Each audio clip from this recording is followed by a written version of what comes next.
गोमातेच्या संदर्भात राज्य सरकारने चांगला निर्णय घेतला आणि आज इथं तुम्हाला काय देखील या ठिकाणी मिळाले? मी अतिशय आनंदी आहे, कारण आमचा जो देशी गोवंश आहे खऱ्या अर्थानं शेतकऱ्यांचा जर कोणी त्या ठिकाणी खऱ्या अर्थानं भाग्य बदलवू शकत असेल तर ती आमची देशी गोमाता बदलवू शकते।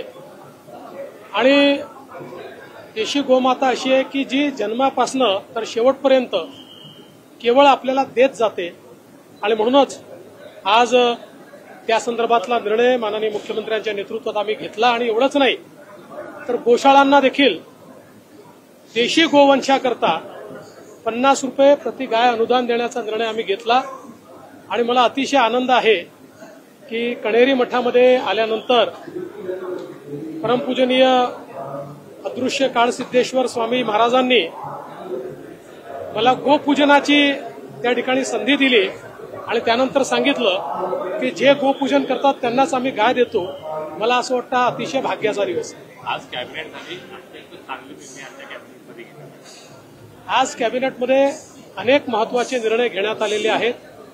महाराष्ट्राला विकसित करण्याकरता, महाराष्ट्रातल्या विविध समाजांच्या आशा आकांक्षा पूर्ण करण्याकरता अनेक महत्वाचे निर्णय आम्ही घेतलेले आहेत आणि हे निर्णय घेणारं सरकार आहे हे यातनं आपल्या लक्षात आलंच असेल। पुढच्या लाडकी बहीण योजनेमुळे पुढच्या 2 महिन्यामध्ये पोलिसांचे, होमगार्डचे, विविध क्षेत्रातल्या कर्मचाऱ्यांची पगार होणार नाहीत अशी पुन्हा टीका चालू झाली।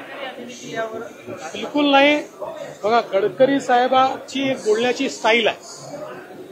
तुमच्या माहितीकरता सांगतो, उलट आजच आम्ही होमगार्डचे जे पैसे आहेत त्यांना जे भत्ते मिळत होते ते दुप्पट केले आणि महाराष्ट्रामध्ये आमच्या विरोधकांनी अशा प्रकारे संभ्रम पसरवण्याचा प्रयत्न केला, पण आम्ही बजेटमध्येच व्यवस्था केलेली आहे। ही योजना बजेटच्या बाहेरची नाही। बजेट मांडताना ती योजना आम्ही त्याच्यात टाकलेली आहे। जेवढ्या आमच्या योजना आहेत त्या योजना बजेटमध्येच आहेत। त्यामुळे पगाराकरता प्रॉब्लेम नाही, इतर योजनांकरताही प्रॉब्लेम नाही, विकासाकरताही प्रॉब्लेम नाही। हे सगळे पैसे वेगवेगळ्या प्रकारे ठेवलेले आहेत। आता विरोधकांच्या पोटात जरा जोरात दुखायला लागल्यामुळे ते रोज संभ्रम फैलवतात की आता हे बंद होणार, ते बंद, काही बंद होणार नाही, सगळं चालणार। मराठा आरक्षणाच्या संदर्भातलं जे अहवाल होते ते अहवाल सुद्धा आता तुम्ही आहे आणि समितीची बैठक सुद्धा होती। मात्र जरांगे पाटीलांनी आरोप केलाय थेट अमित शहाच्या होते, त्यांनी आता या भानगडीत पडू नये असं आहे की त्यांना काय आरोप करायचे आहेत त्यांना करू द्या, पण मराठा समाजाला न्याय मिळण्याच्या दृष्टीने आमचं सरकार सातत्याने कार्यरत आहे। आज अण्णासाहेब पाटील आर्थिक विकास महामंडळाच्या माध्यमातून 1 लाखपेक्षा जास्त मराठा उद्योजक आम्ही तयार करून दाखवले। सारथीच्या माध्यमातून IAS, IPS, MPSCतले विद्यार्थी आम्ही त्या ठिकाणी करून दाखवले। मुलांना त्या ठिकाणी शिक्षणाकरता हॉस्टेलच्या व्यवस्था असतील, जिथे हॉस्टेल मिळालं नाही त्या ठिकाणी भत्त्याच्या व्यवस्था असतील, हे सगळं आम्ही त्या ठिकाणी केलेलं आहे आणि 10% आरक्षण देखील आम्ही दिलेलं आहे। आणि याच्या व्यतिरिक्त ज्यांचा कुणबी दाखला मिळतो त्यांना त्या ठिकाणी कुणबी म्हणून देखील आरक्षण हे आम्ही देतो आहोत। आज शिंदे समितीचा अहवाल आम्ही त्या ठिकाणी मान्य केलेला आहे आणि त्या अहवालाच्या माध्यमातून देखील अनेक आमच्या ज्यांच्या जो पुरावे आहेत अशा मराठा समाजांच्या तरुणांचा फायदा होणार आहे। त्यामुळे कोणी कशीही कितीही टीका केली तरी देखील मी एवढंच सांगेन, आम्ही टीकेला उत्तर आमच्या कामाने देऊ। राहुल गांधी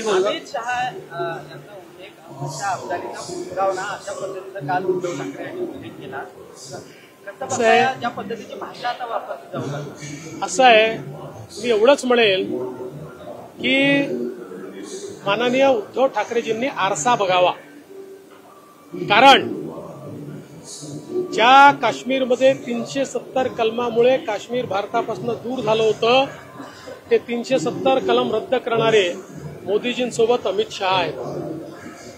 आज ज्या प्रकारे देशामध्ये सांस्कृतिक पुनरुत्थान पाहायला मिळतं, राम मंदिर असेल किंवा या ठिकाणी काशी विश्वनाथाचं मंदिर असेल, हिंदू म्हणून आमची जी काही ओळख होती ती पुसण्याचा जो प्रयत्न झाला होता 500 वर्षानंतर तो प्रयत्न मोडून काढणारे या ठिकाणी आमचे नेते आहेत.